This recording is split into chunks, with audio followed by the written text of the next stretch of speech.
Welcome to Get Real with Andy. This episode is all about fear. Fear is a built in reflexive response. Even babies have a startle response. If you've ever seen it, it's innate, it's in there.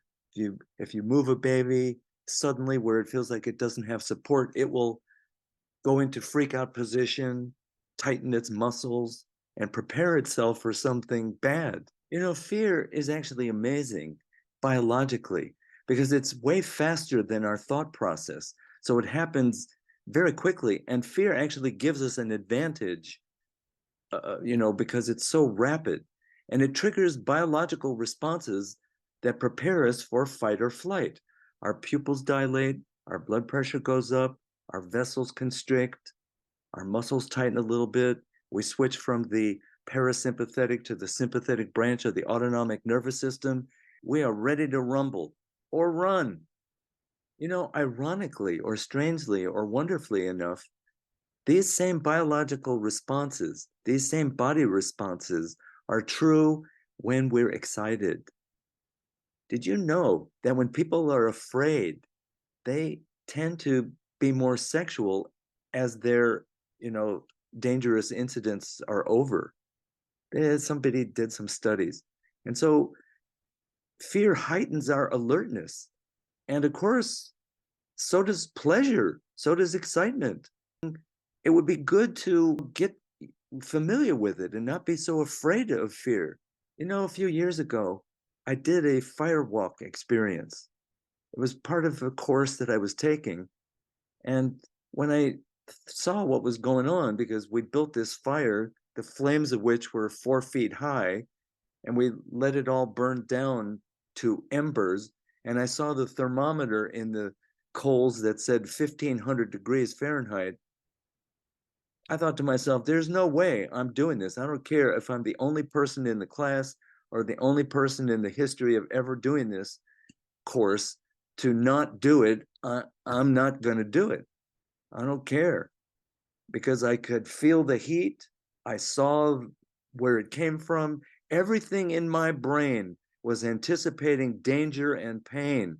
So I'm not going to do that. That's what fear is designed to, help us stay away from.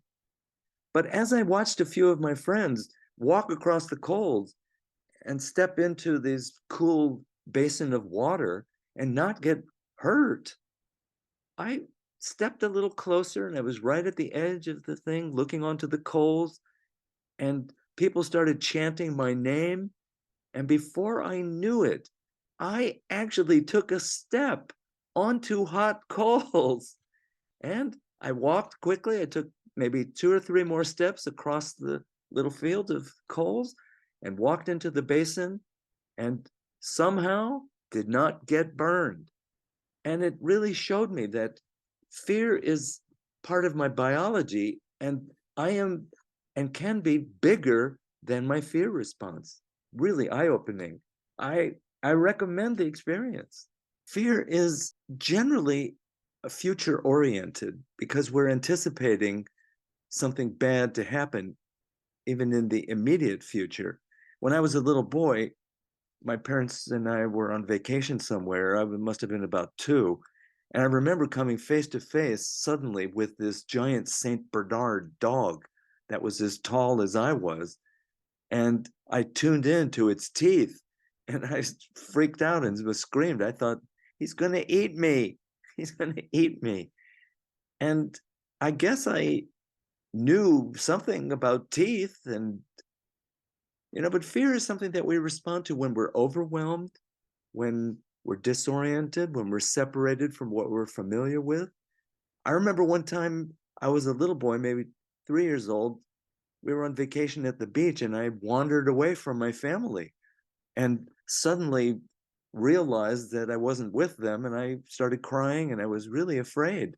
Other adult people came and tried to give me ice cream and comfort me, and it was all scary.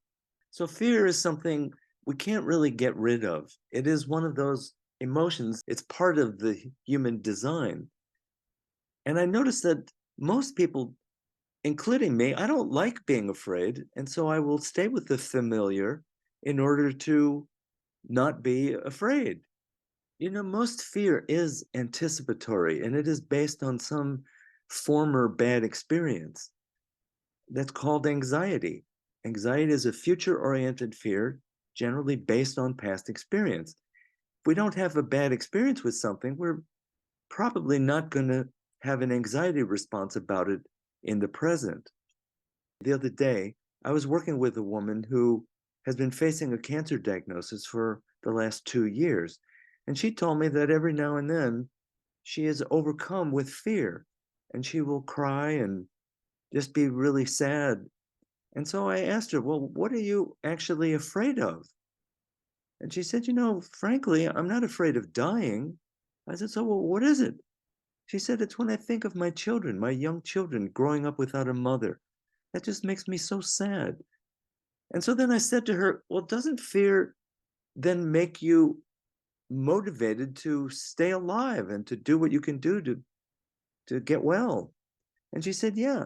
So I said, how come you don't relate to fear as if it's on your team? You make it like an enemy and you stay away and it leaks out anyway. She said, I never thought about that. So I thought, yeah, I never thought about it that way either. But fear really does motivate us to be a better person. And at the point of fear, we really are faced with a choice. One is to succumb to our doubts and to contract, and the other is to be brave. That's just a remarkable human quality, to be brave in the face of fear. And I must say, I admire soldiers for that. I don't admire war, but I admire soldiers who are faced with overwhelming, scary stuff. And yet they still will make choices. They will make honorable choices, even in a weird context like combat.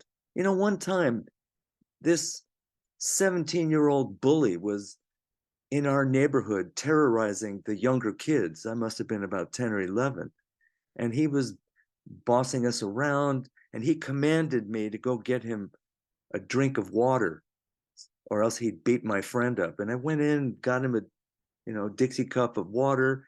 And just before I handed it to him, he was reaching out in his arrogant way, like, give me what is mine.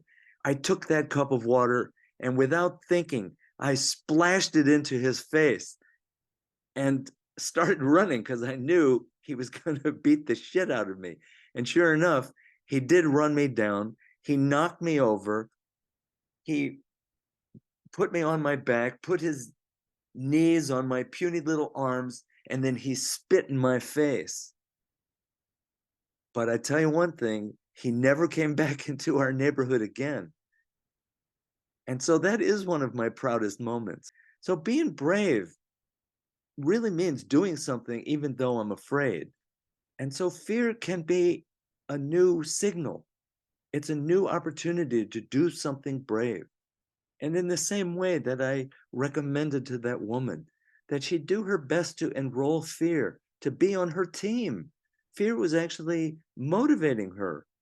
When she didn't succumb to it, when she was brave in the face of it, she made really good, positive, life-affirming choices. And that's my choice too, is to enroll fear, to be on my team.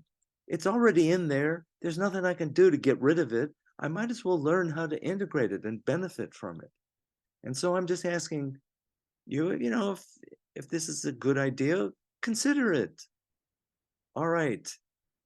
Here's to other brave moments. And you know what? If you're into it, I would love reading your comments about brave moments that you have had. That would really touch me. So thank you.